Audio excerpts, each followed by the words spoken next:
Assalamualaikum warahmatullahi wabarakatuh. Saya Dafa Briansyah, NIM 2002 1040 2101. Di sini saya akan mereview sebuah novel yang berjudul Laki-laki dari Tidore, yang diangkat dari kisah nyata Ahmad Mahifa. Ahmad Mahifa ini adalah wali kota Tidore Kepulauan periode 2005 sampai 2015. Kidung Gura Bunga. Kau lihat bentangan laut itu, nak? Puncaki matubu yang sempurna oleh matahari segala waktu, dan riak bening Selat Mare serta bukit cantik Mahitara. Kau lihat gerak indah lumba-lumba menyentuh rumah mereka. Kau hirup harum pala, juga cengkih yang ranum, dan kuah sukun matang siap petik. Itulah anugerah hidup kita, sesuatu yang patut kau syukuri, jauh melebihi penderitaan kita. Tuhan menyediakan surga di sini. Tak selayaknya kau menangis. Bumi yang kita pijak ini, Gura Bunga, adalah surga. Jangan kau menangis atas letih kakimu saat bergerak ke bawah, memikul rempah, mengangkut sayur dengan bahumu, agar ada sedikit uang untuk kita memasak. Jangan kau menangis atas lusuh pakaianmu yang terbakar matahari dan terguyur hujan. Kau adalah pemenang. Anak-anak Gura Bunga adalah pemenang. Atas ketabahan dan rasa syukur pada kehidupan, Tidore bangga memiliki kalian. Novel ini Laki-laki dari Tidore diterbitkan pertama kali di Jakarta 2015 dan termasuk karya sastra angkatan 2000. Nah, karya sastra angkatan 2000 ini ditandai dengan perubahan milenium. Contoh karya yang dihasilkan pada angkatan 2000 ini adalah novel Laskar Pelangi karya Andrea Hirata, novel Ayat-Ayat Cinta karya Habibur Rahman El-Zirazi, dan Negeri Lima Menara karya Anwar Fuadi. Ciri-ciri karya sastra angkatan 2000 ini diantaranya ada 3. Yang pertama, adanya kebebasan memainkan kata-kata dan makna. Nah, untuk kebebasan memainkan kata-kata ada di halaman 66.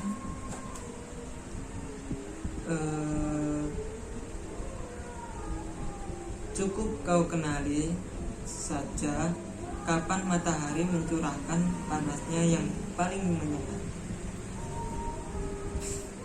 Itu termasuk kebebasan memainkan kata-kata dan makna menurut saya.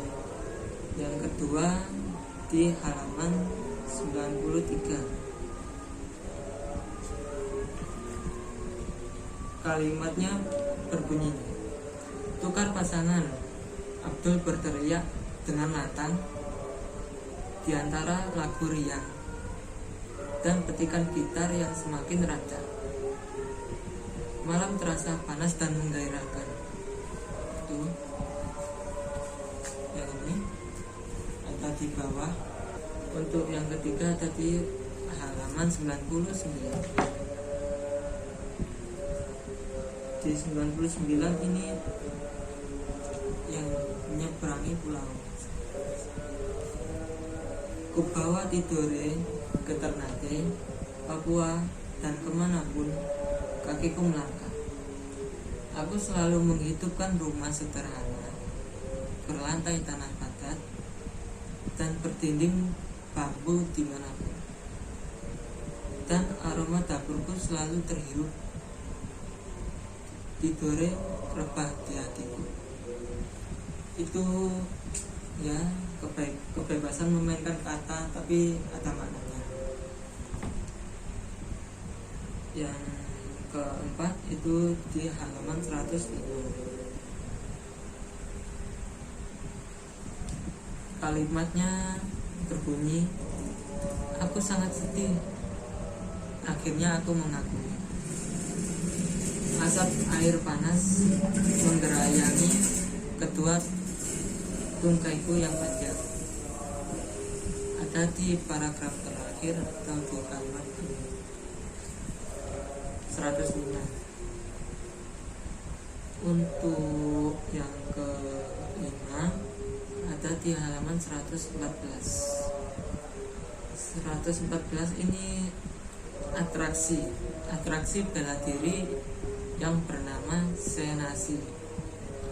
Asal katanya dari kata sehnas. Seh berarti leluhur dan nas berarti manusia. Bentuk atraksinya sebagai berikut. 2 kelompok pemuda yang masing-masing bisa terdiri atas 4 atau 5 orang saling berhadapan. Mereka beradu bela diri silat yang dipimpin oleh seorang wasit atau paman, yang kami sebut atau orang-orang tidore sebut itu seihu, sebuah adu bela diri yang sangat keras. Yang keenam di halaman 124 yang berbunyi, tapi untuk berkembang dan berubah kita butuh sekolah banget. Akhirnya mulutku berbunyi. Artinya itu si Ahmad ini berani berbicara sekarang, tapi dulunya tidak, seperti malu-malu gitu atau takut. Terdengar bunyi helaan nafas.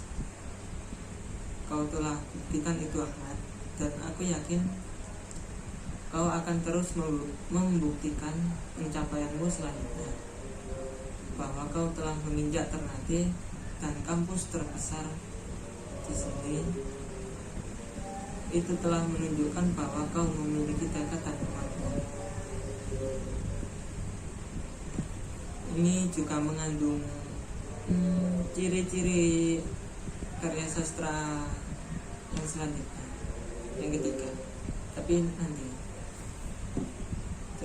sudah dijelaskan jadi tidak usah. Yang terakhir ada di halaman 229. Ini tidore dalam pelukan.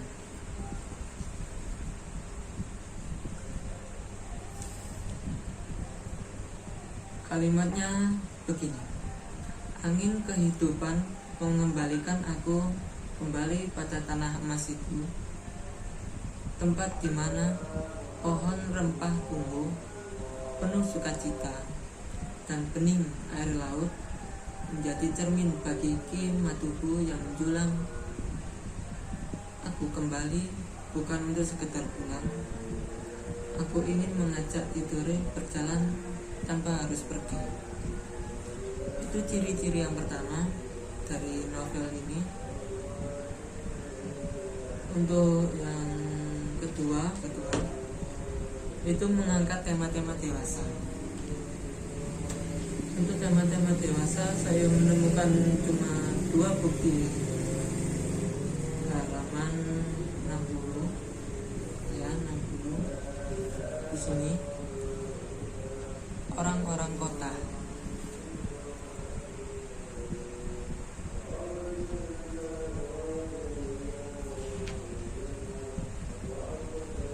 Aku memasuki usia remaja dalam alam yang tak jauh berbeda. Makin banyak orang tiduri bepergian ke pulau-pulau lain, ke kota-kota besar, dan mereka membawa berbagai macam aroma hidup yang baru. Untuk poin yang kedua itu ada di halaman 84. 84 ini menceritakan tentang kuliahnya. Hampir semua anak remaja di dusunku membicarakan Ternate dan Ambon. Kami semua memimpikan hal yang nyaris serupa, mengembara keluar dari Gurabunga. Ketika remaja, aku semakin sering berada di Gurabunga.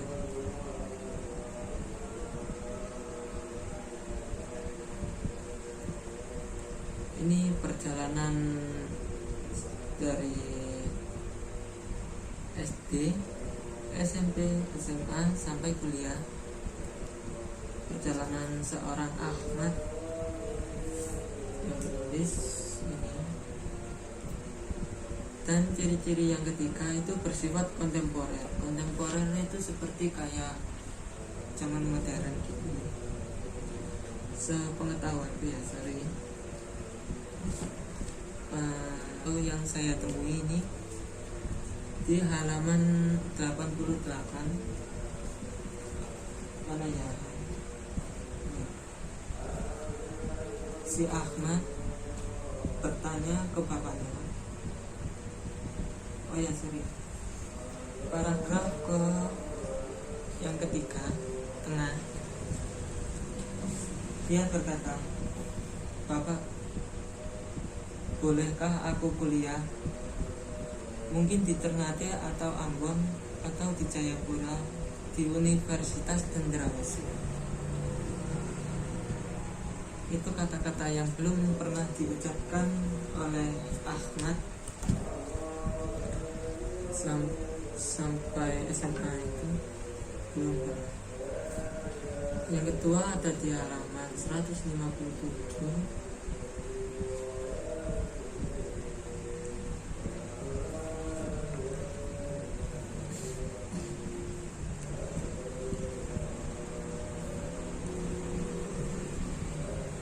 Ini paragraf terakhir.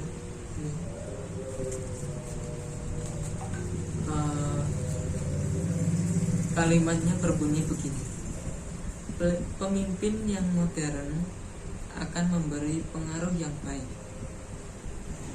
Dusun-dusun akan berkembang, jalan-jalan, klinik kesehatan, rumah ibadah, dan sekolah akan dibangun. Komunikasi sang pemimpin dengan pemerintah daerah akan melancarkan proses itu. Itu sekian dari ciri-ciri angkatan 2000-an, karya sastra angkatan 2000. Untuk seperti sinopsis akan saya bacakan. Sinopsisnya berbunyi begini. Keterbatasan mengitari kehidupan Ahmad Mahifah sejak kecil. Tumbuh di dusun di lereng Gunung Tidore, di desa Goto, Gurabunga. Ia melewatkan kehidupan yang begitu jauh dari jangkauan modernitas, bahkan terbelakang. Alam dan doa menjadi penguat hidup masyarakat di dusunnya. Ritual tradisional menjadi penopang bagi banyak urusan keseharian di sana. Mereka mengatasi sendiri segala permasalahan dan kebutuhan hidup dengan segala yang disajikan oleh alam.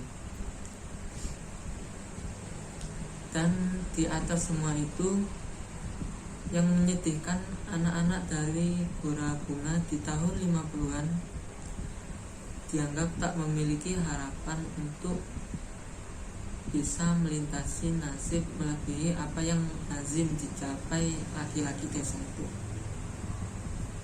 Usai lulus sekolah, mereka akan kembali ke kebun-kebun cengkeh, pala, dan lada, menghabiskan energi di sana dan kembali sebagai laki-laki sukses versi dusun itu. Ahmad memiliki cita-cita besar. Ia ingin seperti anak-anak muda di pesisir yang hidup di kota. Mereka bisa memimpin daerah, mampu membuat keputusan yang penting untuk mensejahterakan masyarakat. Mereka berdaya dan dianggap memiliki daya. Ahmad kemudian berjuang menebas apa yang dianggap tak mungkin bagi anak-anak muda di dusunnya.